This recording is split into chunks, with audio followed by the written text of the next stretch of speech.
नमस्कार, आप देख रहे हैं वर्ल्ड नंबर 1 न्यूज और मैं हूं आपके साथ तनु बालियान। बुलेटिन की शुरुआत करेंगे बड़ी खबरों के साथ, लेकिन उससे पहले एक नजर हेडलाइंस पर।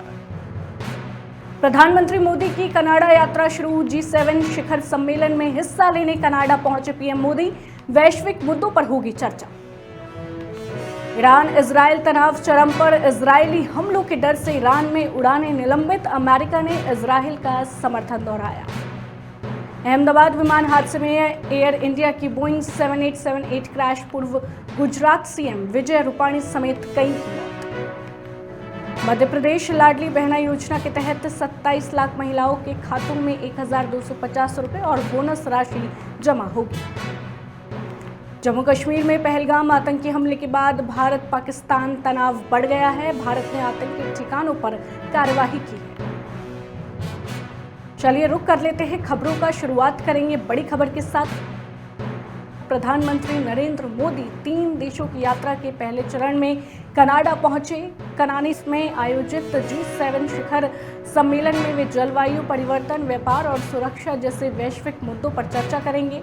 कनाडाई पीएम के साथ द्विपक्षीय बैठक भी होगी। इसके बाद मोदी क्रोएशिया और साइप्रस जाएंगे। ये यात्रा भारत की कूटनीतिक उपस्थिति को मजबूत करने की दिशा में महत्वपूर्ण है।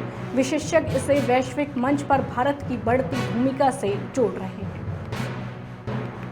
बढ़ते हैं अगली खबर की ओर। ईरान इजरायल तनाव बढ़ा। मध्य पूर्व में तनाव चरम पर पहुंच गया है। इजरायल के संभावित हमलों की आशंका के चलते ईरान ने दोपहर 2 बजे तक सभी उड़ानें निलंबित कर दी। अमेरिकी राष्ट्रपति डोनाल्ड ट्रंप ने इजरायल के प्रति पूर्ण समर्थन की घोषणा की है। साथ ही बताते चले कि इजरायली पीएम बेंजामिन नेतन्याहू ने ईरानी नागरिकों से एकजुटता की अपील भी की है। संयुक्त राष्ट्र ने दोनों पक्षों से संयम बरतने को कहा। ये स्थिति क्षेत्रीय स्थिरता के लिए खतरा बन रही है। तो कर लेते हैं अगली खबर का। अहमदाबाद से लंदन जा रही एयर इंडिया की बोइंग 7878 ड्रीमलाइनर विमान दुर्घटना का शिकार हो गया था। इस हादसे में पूर्व गुजरात के मुख्यमंत्री विजय रूपाणी सहित कई यात्रियों की मौत भी हो गई थी। केवल एक यात्री जो सीट 11A पर था जीवित बचा। हादसे के कारणों की जांच शुरू हो गई है। बोइंग विमानों की सुरक्षा पर फिर सवाल उठ रहे हैं। सरकार ने मृतकों के परिवारों के लिए सहायता की घोषणा की है। मध्य प्रदेश सरकार 27 लाख महिलाओं के खातों में लाडली बहन योजना के तहत 1250 रुपए जमा करेगी। इसके साथ ही बोनस राशि भी दी जाएगी। योजना महिलाओं के आर्थिक सशक्तिकरण और आत्मनिर्भरता को बढ़ावा देने के लिए शुरू की गई थी।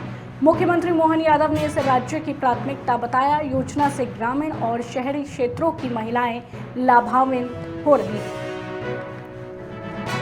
रुक कर लेते हैं अगली खबर का। सुप्रीम कोर्ट में भारतीय वायुसेना की एक महिला अधिकारी की स्थायी कमीशन की मांग वाली याचिका पर सुप्रीम कोर्ट आज सुनवाई करेगा। ये मामला सेना में लैंगिक समानता और महिलाओं के अधिकारों को लेकर महत्वपूर्ण है। याचिकाकर्ता ने पुरुष अधिकारियों के समान अवसरों की मांग की है। कोर्ट का फैसला अन्य महिला अधिकारियों के लिए मिसाल बन सकता है। जनगणना की तैयारियां अब तेज हो गई है। केंद्रीय गृह मंत्री अमित शाह ने 2025 की जनगणना की तैयारियों की समीक्षा की है। आज इसकी अधिसूचना जारी की है। साथ ही आपको बता दें कि ये जनगणना पूरी तरह डिजिटल होगी और 2 चरणों में आयोजित की जाएगी। मोबाइल ऐप 16 भाषाओं में उपलब्ध होगा। ये प्रक्रिया देश की जनसंख्या और सामाजिक स्थिति को समझने में मदद करेगी। पिछले 24 घंटों में उत्तर प्रदेश में आकाशीय बिजली गिरने से 25 लोगों की मौत हो गई। सबसे अधिक प्रभावित जिले पूर्वांचल के हैं। आपको बता दें कि मुख्यमंत्री योगी आदित्यनाथ ने राहत कार्यों के लिए तत्काल निर्देश भी दे दिए हैं। प्रभावित परिवारों को आर्थिक सहायता और चिकित्सा सुविधाएं प्रदान की जा रही हैं। मौसम विभाग ने अगले 48 घंटों के लिए अलर्ट जारी कर दिया है। जम्मू कश्मीर के पहलगाम में हुए आतंकी हमले ने भारत पाकिस्तान के बीच तनाव बढ़ा दिया है। भारत ने जवाबी कार्रवाई में पाकिस्तान के आतंकी ठिकानों पर सटीक हमले किए। अभिनेता आमिर खान ने हमले की निंदा करते हुए आतंकवाद को धर्म से न जोड़ने की अपील की है। सेना ने क्षेत्र में सघन तलाशी अभियान शुरू कर दिया है। रुक कर लेते हैं अगली खबर का। आपको बता दें दिल्ली में सोलर पावर की पहल हुई है। दिल्ली के 2 इलाकों में सोलर पावर की डायरेक्ट सप्लाई आज से शुरू हो गई है। ये पहल पर्यावरण संरक्षण और बिजली खपत को कम करने के लिए शुरू की गई है। दिल्ली सरकार का लक्ष्य 2030 तक 50% बिजली नवीकरणीय स्रोतों से प्राप्त करना है। ये कदम अन्य राज्यों के लिए भी प्रेरणा बन सकता है।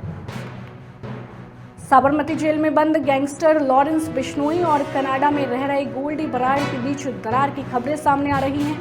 लॉरेंस के भाई से जुड़े एक मामले में असहमति इसका कारण बताई जा रही है। साथ ही आपको बता दें कि इस विवाद से जांच एजेंसियों की चुनौतियां अब बढ़ गई हैं। दोनों के अलग होने से आपराधिक गतिविधियों पर असर पड़ सकता है।